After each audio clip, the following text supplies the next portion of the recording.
the Supreme Leader today said that U.S. attack could spark a regional war.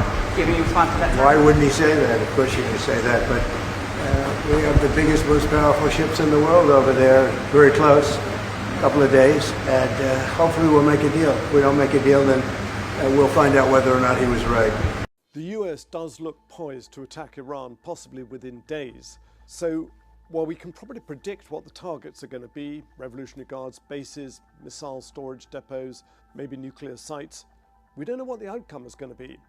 Here then are 7 possible outcomes, ranging from the hopeful to the catastrophic. So scenario number 1, the US conducts a series of surgical precision strikes, trying to avoid civilian casualties, taking out Revolutionary Guards Corps bases, trying to decapitate the leadership, as it were, possibly hitting some nuclear sites, and the regime collapses, and there is a brief period of uncertainty and eventually a transition to democracy. That's pretty optimistic. If you look at the record of Western interventions in the Middle East, they haven't gone very well. Look at Syria, look at Libya, look at Iraq. There's always been chaos and confusion and bloodshed and terrible instability following most of these interventions. So I think it would be overly optimistic. Now, there is, of course, the figure of Reza Pahlavi, which some people are saying could be the future savior. He would be a transition ruler, a kind of caretaker before they have elections and Iran eventually rejoins the rest of the world. But as I say, that's optimistic. Scenario number 2 is that the regime survives, but it feels heavily threatened and constrained by the huge US military presence around the region. I mean, just look at this map here. You've got US bases and facilities dotted all around the region, a massive amount of firepower. Some of it stationed permanently there, some of it has been brought in the last few days. Now, that could mean that the regime survives rather like Venezuela. It's still intact, but it's lost its leadership, and it's forced to kind of change its direction of travel, to moderate its behavior and its policies. That is a possibility. It's what I call the Venezuelan model. Scenario number 3, the regime collapses and there is a military takeover. Who's going to take over? It's not going to be the conventional army. That's unlikely, I think, because all the power rests with the Revolutionary Guards Corps, the besieged militias. These are huge in number. They're deeply ingrained in the country. So there could be some kind of a military takeover that wouldn't really solve the problem for the protesters, and probably not for President Trump either, but that is a possibility. Scenario number 4, and these don't have to be mutually exclusive, this could be happening concurrently, is that Iran retaliates to any attack, as it said it's going to do. They've said, we've got our finger on the trigger.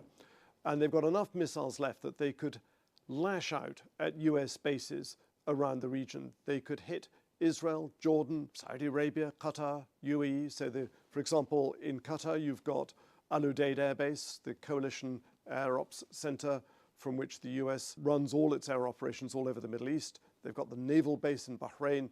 There's plenty of targets, and even though there's a lot of US and allied air defense in the region, some of those missiles would probably get through. Scenario number 5 is that Iran lays mines, sea mines, in the narrow choke point called the Strait of Hormuz, through which nearly a quarter of the world's liquid natural gas and oil-related products flow every year. So it would have a huge effect, this, on global trade and the economy.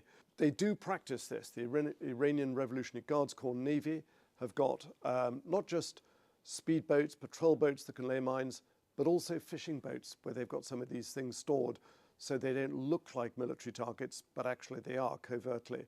And there is a precedent here back in the tanker war of 1980 to 88 between Iran and Iraq.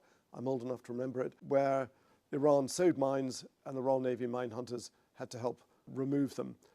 There is a real threat to shipping from this. Of course, it would hurt Iran, and it would hurt because its exports would be choked off, and it would hurt China, which buys a lot of Iranian oil. So it would be self-defeating, but military officials held a meeting at the Pentagon on Friday local time amid growing tensions with Iran.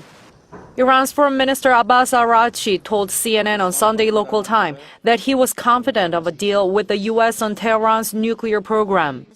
Araghchi, however, added that trust had been lost in the U.S. as a negotiating partner, but fruitful talks have taken place with friendly countries through the exchange of messages. Araghchi refused to promise that Iran would engage in direct talks with U.S. negotiators and highlighted the need to address the substance of negotiations rather than the form. Araghchi said the focus must be on Iran's nuclear capabilities when CNN pressed him on Iran's extensive missile arsenal. Instead, Araghchi said that Tehran would expect the lifting of U.S. economic sanctions and respect for Iran's right to continue nuclear enrichment.